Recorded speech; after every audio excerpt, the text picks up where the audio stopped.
Gilid niya kaya pa. Yan. Lahat. Ay, nakakabilis na.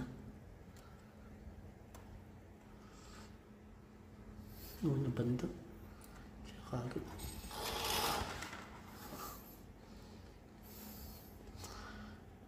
Kaya nala. Ano yan eh. Ito.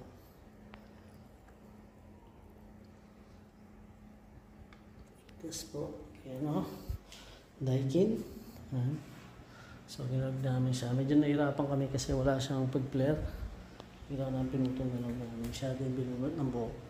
Medyo mataas kasi yung pwesto niya. Nagis sagad yung 16 feet niya. So, yun bonus natin. Okay, boss, healthy. Pilinisin na natin siya. Let's go.